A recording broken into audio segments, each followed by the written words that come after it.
¿Qué tal amigos? Sean bienvenidos una vez más a su canal Administración con Alan. Hoy les vengo a hablar de un tema importante en el ámbito de los negocios y de la administración, como lo es la cadena de valor. Además, a las personas interesadas les estaré dejando un usuario y contraseña de OTT Player, la cual cuenta con listas totalmente premium apareciendo a lo largo del video. Entrando en materia, podemos empezar hablando sobre la cadena de valor, la cual básicamente es un modelo de negocios donde se valora todas las actividades necesarias que se llevan a cabo para crear un producto o realizar un servicio. Esta cadena de valor comprende desde la concepción de un producto hasta su distribución misma. Pero ¿cuál es la función de realizar un análisis a la cadena de valor? Básicamente con esto se busca comprender el paso a paso que se debe seguir durante el desarrollo de un producto.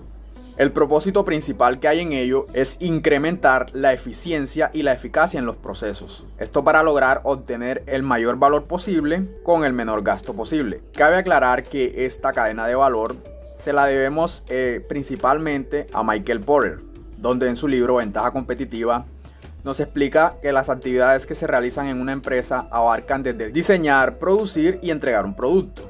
Como sabemos, las empresas siempre van a pretender llegar a los clientes con los precios más bajos, con los mejores productos y con buena calidad. Al menos las empresas que se interesan en fidelizar a su clientela y mantener una ventaja competitiva. Pero la mecánica que hay tras esto es la de implementar una cadena de valor. Enfocándonos entonces en la forma gráfica que puede tener una cadena de valor, es algo como esto, donde vemos que a través de una serie de actividades en las que se incluyen operaciones logísticas, de marketing, de producción, de infraestructura, de talento humano y de tecnología, se busca conseguir un margen.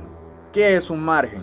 Un margen es la diferencia entre el valor total y el costo colectivo de desempeñar las actividades de valor. Las actividades de valor son las distintas actividades que realiza una empresa, y estas se dividen en básicamente dos líneas, las cuales son principalmente la creación física del producto, el embalaje del mismo y el transporte hacia la persona que va a comprar este producto. Para las personas interesadas, el usuario es Alan P97. Inicia con A mayúscula, L minúscula, A minúscula, N minúscula, P minúscula, 97. Alan P97, que inicia con A mayúscula. Estas actividades primarias entonces las desglosamos en 5 tipos, las cuales están aquí. Son la logística interna, las operaciones, la logística externa, el marketing y las ventas y los servicios. La logística interna, explicado brevemente, es lo siguiente. Una empresa para producir un producto compra materia prima o puede producirla. Luego que adquiere esa materia prima debe almacenarla dentro de su local, con ella elaborar el producto y posteriormente distribuir los materiales. Entonces, como esta es la primera actividad que se realiza, mientras más eficiente sea esta logística, mayor será el valor generado para lo posterior. Seguido vienen las operaciones. La materia prima con la que contamos en la logística interna la usamos para transformar. Para el proceso de transformación se aplican métodos y procedimientos. Pero ¿qué se busca en estas operaciones? Realizar efectivamente métodos prácticos y eficientes para poder ahorrar dinero a la empresa y generar un valor agregado al producto final. La tercera categoría es la logística externa. Luego que el producto está terminado, lo que se busca es darle salida. Es decir, entregarlo a los mayoristas, a los comerciantes e incluso a los consumidores finales dependiendo del tipo de empresa. La cuarta actividad es la de marketing y ventas. Aquí lo que se busca es dar a conocer este producto, pero hay que tener en cuenta no propasarse en gastos por concepto de publicidad. Nuestro último punto es el de servicios. Abarca muchas cosas. Desde la atención al cliente, la instalación de algún servicio si se requiere, hasta el contacto después de la venta del producto. Que este componente de servicio sea fuerte y sólido, le proporciona a los clientes apoyo y les genera confianza, lo que aumenta el valor del producto. Ahora les hablo de las actividades de apoyo. En la cadena de valor de Porter, las actividades de apoyo son las que junto a las primarias sustentan el proceso y se apoyan entre sí mediante el uso del recurso humano, de la tecnología y de todos los insumos con los que se realizan los procedimientos, enfocan hacia un margen.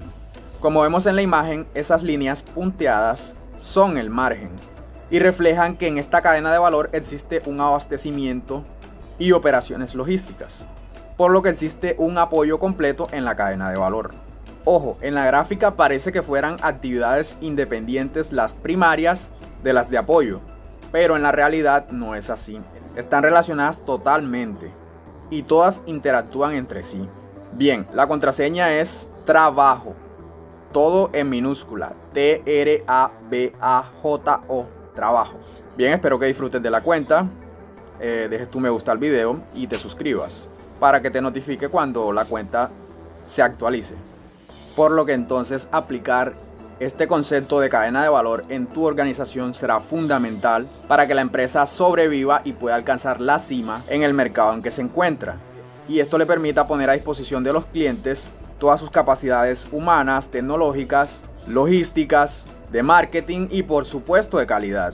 Por lo que muchas veces a este concepto de cadena de valor se le acuña la frase: lo que la gente está dispuesta a pagar es por lo que tu empresa les ofrece. Bien amigos, no siendo más, espero que el video les haya gustado, les haya parecido interesante. Los invito a que dejen su me gusta al video, se suscriban y activen la campana para que les notifique cuando suba nuevo contenido al canal. No siendo más, hasta la próxima.